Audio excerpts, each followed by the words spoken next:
রাশিয়ার সঙ্গে তেল বাণিজ্য ইস্যুতে ভারতের বিরুদ্ধে যেন উঠে পড়ে লেগেছেন মার্কিন প্রেসিডেন্ট ডোনাল্ড ট্রাম্প।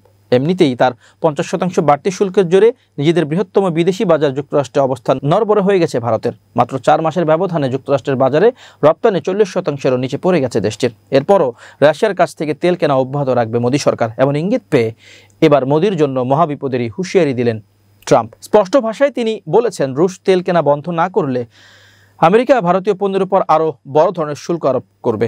মার্কিন প্রেসিডেন্টের এই মন্তব্যের কারণে ওয়াশিংটন ও নয়াদিল্লির মধ্যে চলমান উত্তেজনা আরও বাড়বে বলে মনে করছেন বিশ্লেষকরা। খবর এনডিটিভির।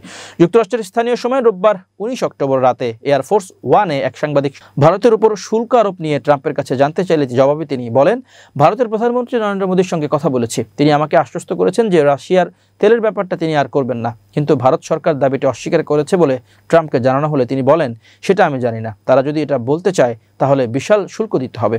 এরই মধ্যে ভারতীয় রপ্তানি পণ্যের উপর যুক্তরাষ্ট্রের শুল্ক 50% পর্যন্ত বাড়ানো হয়েছে। টেক্সটাইল থেকে শুরু করে ওষুধ শিল্প সহ বিভিন্ন খাতে এই উচ্চ শুল্ক আরোপ করেছে ট্রাম্প প্রশাসন। ট্রাম্প বলেছেন, ভারত রুশ তেল আমদানি বন্ধ না করলে এই শুল্ক বহাল থাকবে, এমনকি আরও বাড়তেও পারে। গত সপ্তাহেই ট্রাম্প দাবি করেছিলেন মোদীর সঙ্গে তার ফোনে কথা হয়েছে। রাশিয়ার তেল আর কিনবেন না বলে তাকে আশ্বস্ত করেছেন ভারতের প্রধানমন্ত্রী। এরপরেই ভারতের পররাষ্ট্র মন্ত্রণালয়ের পক্ষ থেকে জানানো হয়, মার্কিন প্রেসিডেন্টের সঙ্গে সম্প্রতি কোনো ফোনালাপি হয়নি মোদীর, অর্থাৎ ট্রাম্প মিথ্যাচার করেছেন। রাশিয়া ইউক্রেন যুদ্ধ শুরু হওয়ার পর থেকে রাশিয়ার তেল কেনা বাড়িয়ে দিয়েছে ভারত। মূলত যুদ্ধ শুরুর পর থেকে আন্তর্জাতিক বাজারে বিধিনিষেধের কারণে সস্তায় তেল বিক্রি করেছে রাশিয়া। ভারত এখন রাশিয়ার অন্যতম প্রধান ক্রেতা। তবে রাশিয়ার সঙ্গে ভারতের এই সম্পর্কের ঘোর আপত্তি জানিয়ে আসছে যুক্তরাষ্ট্র।